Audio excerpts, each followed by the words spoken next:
What's up guys, kembali lagi bersama Surya di sini dan ini adalah iPhone 12.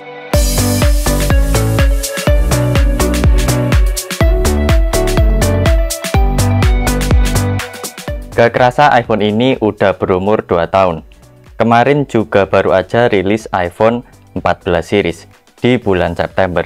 Tapi meskipun udah berumur 2 tahun, kira-kira iPhone 12 ini masih enak gak ya dipakai di tahun 2023? Dan sejauh mana iPhone 12 ini bisa future proof?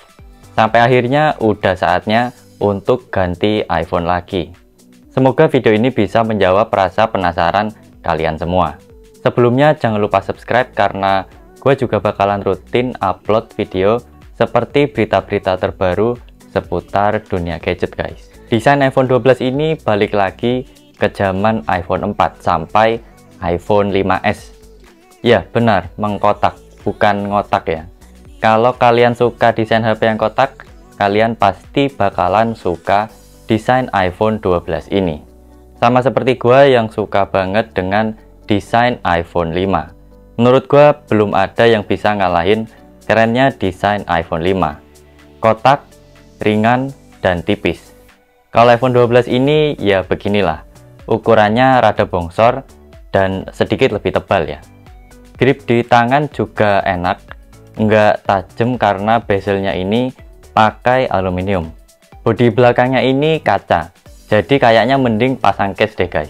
Soalnya sekalinya jatuh, ini bodi belakangnya rawan baret dan juga pecah. Apalagi kalau jatuhnya di aspal. Aduh, udah pasti ngilu ya rasanya. Dan setelah dipasang case malah jadi lebih berat dan sedikit lebih tebal ya. Dan feel di genggaman jadi kurang nyaman. Gak apa-apa, kita relakan itu supaya bodinya tetap aman dan oke guys.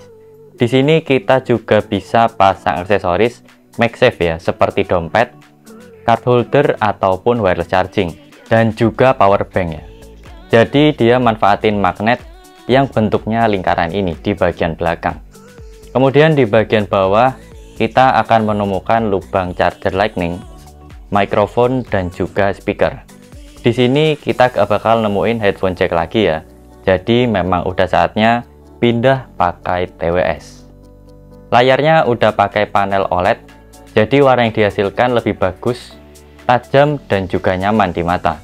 Apalagi kalau pakai dark mode, itu lebih nyaman karena warnanya hitam beneran, pekat, dan sebenarnya itu pixelnya memang mati ya.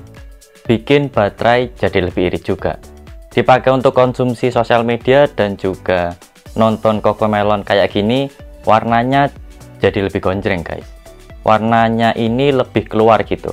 Kalau habis nonton film di sini, lalu kita pindah ke layar yang masih IPS, kita bakalan ngerasa kayak ada yang kurang gitu.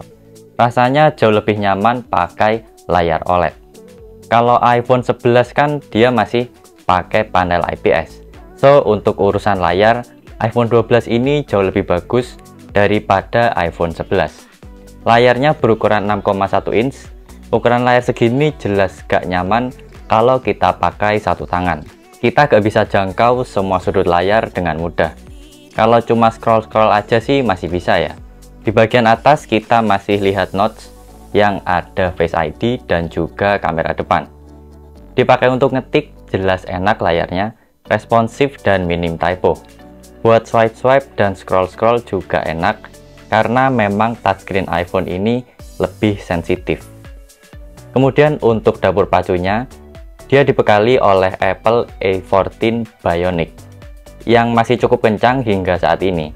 Kalau untuk RAM, iPhone ini cuma punya 4GB aja. Tapi gak perlu khawatir, karena dipakai multitasking, banyak apps gitu bener-bener ngebut guys. Gak ada ceritanya loading dari awal, warnanya putih ngeblink gitu ya. Buka tutup banyak aplikasi juga tetap responsif. Beranilah kalau diadu sama flagship Android yang RAM-nya udah 8GB bahkan. So, untuk urusan performa, ini iPhone sama sekali gak bisa dipandang sebelah mata meskipun RAM-nya cuma 4GB ya. Kalau untuk main game, beberapa user sempat ngalami throttling gitu guys, jadi performanya nggak bisa maksimal karena suhu iPhone-nya ini jadi panas. Karena suhu panas ini, jadi performa iPhone-nya terpaksa dibatasi atau diturunin supaya nggak makin panas lagi iPhone-nya. Saran gue kalau mau main game di iPhone ini, usahakan pakai WiFi ya, dan juga case-nya dilepas aja. Mengingat cooling system di iPhone ini memang kurang oke jika dibandingkan dengan smartphone Android yang baru rilis saat ini. Baterai di iPhone ini bisa dibilang cukup awet untuk menemani kita seharian penuh, tanpa lakuin aktivitas berat semacam main game atau ngedit video ya.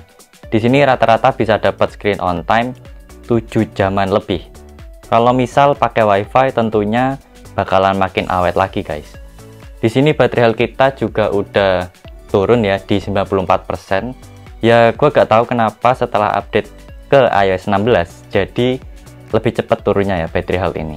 Kalau pengen ngecas cepet, gue saranin pakai fast charging ya, karena iPhone 12 ini udah support fast charging daripada pakai charger yang cuma 5 watt itu ya, itu lelet banget dan ngisinya lumayan lama guys.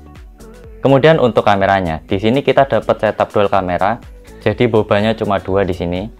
Kamera utamanya 12 megapiksel dan kamera ultrawide juga 12 megapiksel. Nah, ini adalah beberapa contoh sampel fotonya.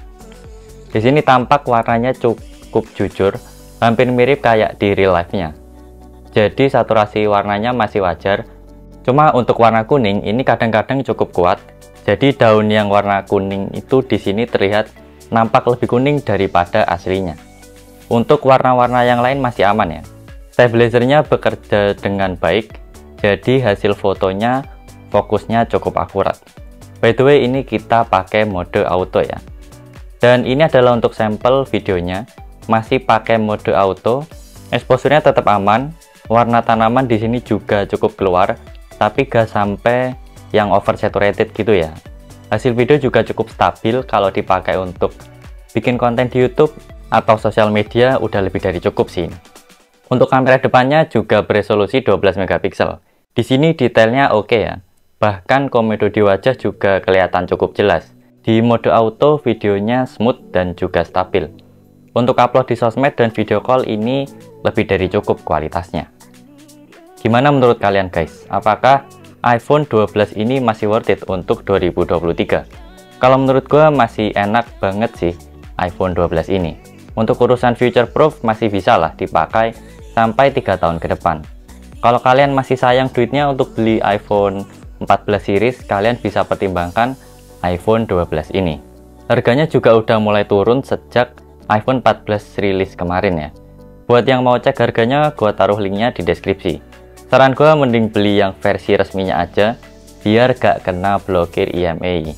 Jadi gak perlu was-was kalau nanti tiba-tiba iPhone-nya kena blokir. Malah jadi WiFi only doang, kan gak enak ya. Tapi bisa sih, katanya pakai satu operator tertentu ya. Mungkin kalian udah banyak yang tahu ya, itu kartu apa yang bisa tembus IMEI. Oke, sekian dulu untuk review iPhone 12. Jangan lupa like video ini dan juga subscribe.